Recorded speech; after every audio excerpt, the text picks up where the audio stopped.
we had a scenario model that I don't know that a lot of other people were taking seriously, suburban vote. And when that scenario started to play out, there. Yeah, my prediction, Biden takes Nevada, Michigan, and Wisconsin for the win.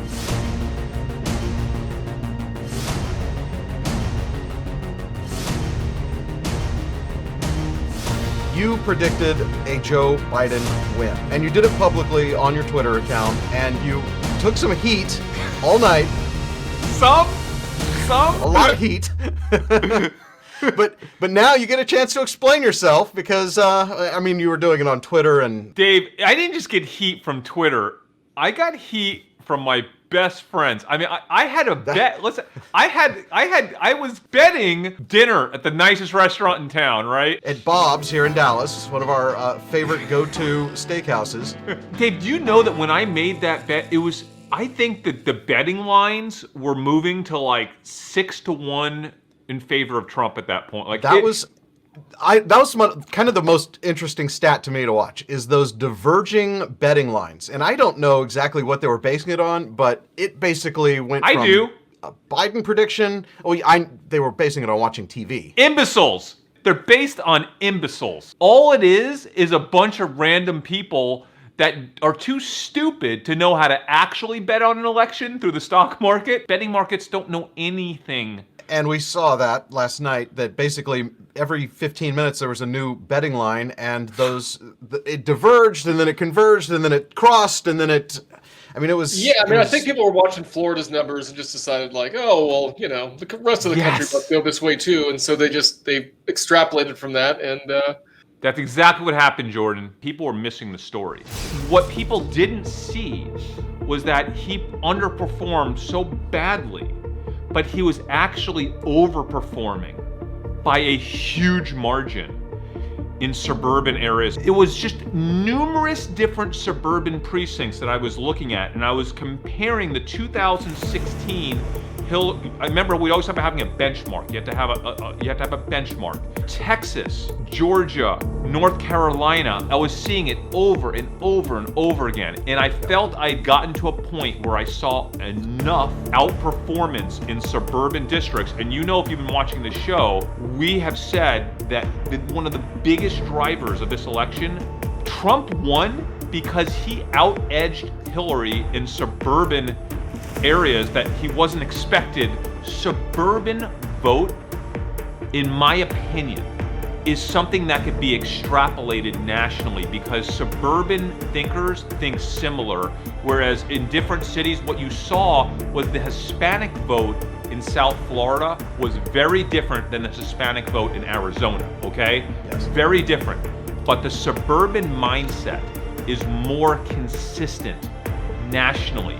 So I made a judgment call that data would be extrapolated nationally at a pretty consistent rate. But I felt that it was so important that at that point in time, I was comfortable making a call for Joe Biden to win the election. Literally 3 hours, just 3 hours after polls closed, basically, I called the election for Biden based on extrapolating data from suburban precincts where Biden was outperforming by enough of a margin that I felt comfortable calling the vote first in the world. Just like we were first in the world to call Brexit, we were first in the world to predict Trump in 2016. That is time-stamped. Brexit was time-stamped.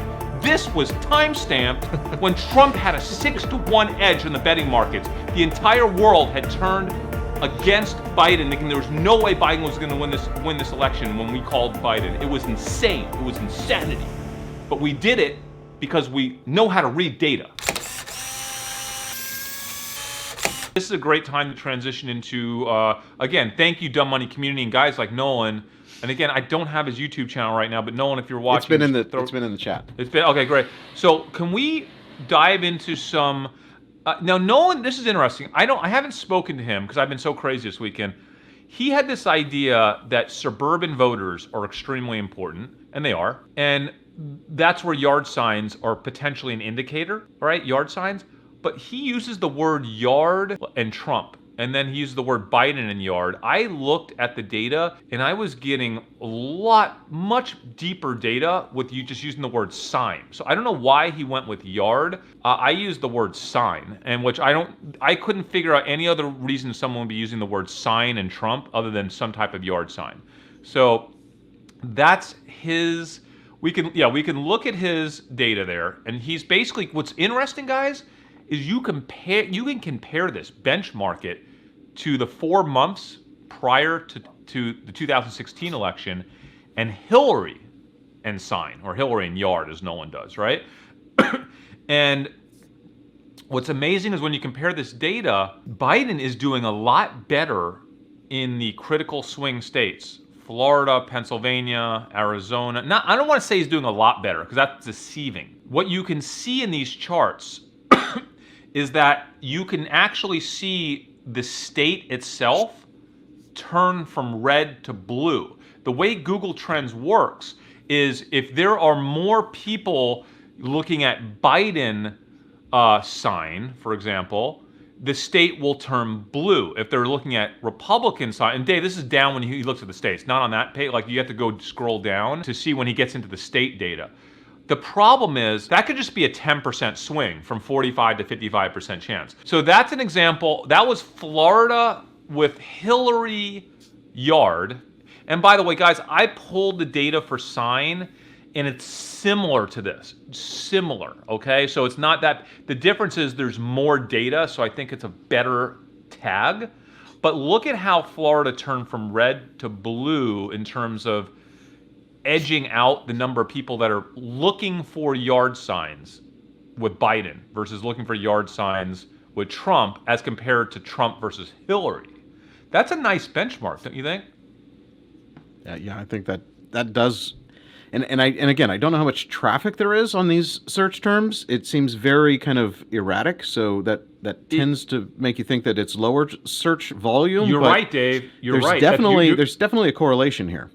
You know, Dave is right. And by the way, whenever you see jagged G-trend graphs, it means that there's not a lot of data. And that's why I used the word sign, and it gave me better data points, but it was still low volume. And Jordan, you could talk about some of the weaknesses of this data point, because this is not, for me, a data point that I'm going to just, drive home on, right? Yeah, look, it's only representative of people that own houses, right? And so if you're a younger person, you might own a house, but you might still be in an apartment. I mean, it's not necessarily a bad thing. I'm just saying that, you probably have a higher proportion of younger people that are in apartments than you do like middle age or older people, right? And so you're Jordan, not just younger people. How about demographics? A lot of the people that 100%. And so it skews to a certain demographic. And yeah, totally, 100%. I agree with that 100%. And so, but that is a demographic that Trump did very well with in 2016. So if you can show movement. Yeah, so it does maybe move that demographic. What I'm saying is that there are other demographics that I think are showing out in force in this election that we haven't seen before.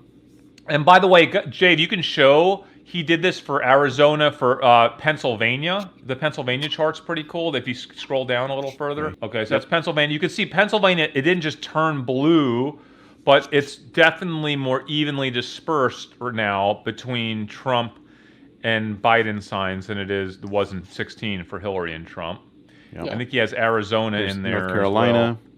But again, whenever these searches go from 25% down to 0 back and forth, that means there's really very little search traffic. But Dave, it's still interesting that there is this much of a difference between 2016 and 2020. 2016. Yeah, and Dave, there's about triple to quadruple the traffic when using the tag sign. Right, versus the tag yard. Listen, I wanted to bring this up, and I told him this when he sent this to us. I was like, I don't know that I'm totally sold on it because the low data point, but I will say this.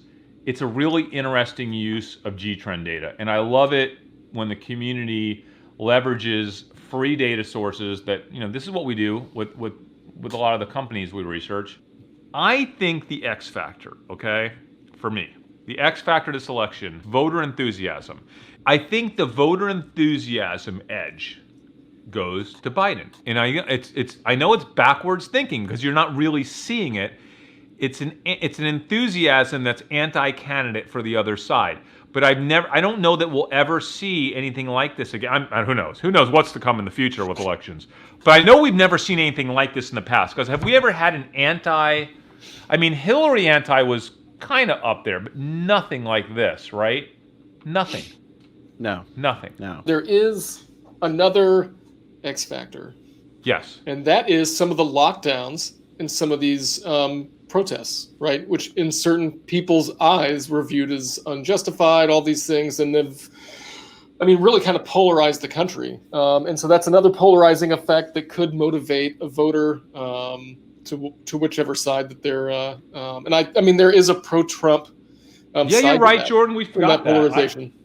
That was on my mind, but I didn't mention it. You're totally right. I think that's a net positive for Trump, no doubt, right? It has to be. It has to be. Just going to say it right now. My election prediction is, I believe, as of right this second, Biden has the edge. Okay? I believe he has the edge, and it's not because of the poll data necessarily. It's because of what I talked about. And so I have my Biden portfolio on right now, and I'm going to keep it on going to tomorrow. But I will tell you this. I will be trading all day tomorrow. I will be like a machine tomorrow pulling in data. Like I will be a data ingestion machine. But every piece of data I can find tomorrow, I'll be ingesting. That's the way I feel. I'm going to be just watching this election. Guys, we're social arb traders. We're not financial advisors. So don't trade on our information, but learn from our learn how we think, right? And it's all about creating scenarios, running those scenarios, having a prepared mind, so that you can basically arb information a little bit quicker than others because you're prepared and you're looking for the right things. So if you prepare your mind, you know what to look for, you know what you're going to do the second you see it, then you could arb that information quicker than even an algorithm, because an algorithm is not as good at interpreting conversational data, right? Algorithm is really good at making a decision that's based on a kind of a binary factor, right? If this happens, these trades happen. If this happens, these are. But when you're consuming the news tomorrow and you're pulling in all these data points, you're like, what is going on? And finally you're like, dude, I think I just saw something that my biggest thesis is now backwards and I'm completely wrong. Completely missed that. Did not see that coming. That's something that the human mind, at least in 2020, can do faster than a computer. Today, in 2020. Maybe not in 2030. So, I have my scenarios set, guys. I know what I want to do. I'm living in 2040, so. Do you have a computer back there that knows how to do this? You don't even need to watch. You can just watch the news and enjoy tomorrow and have your computer trade for you then. I'll just get back in the time machine and DeLorean from the future. I'll let you know how it turns out. Oh, boy.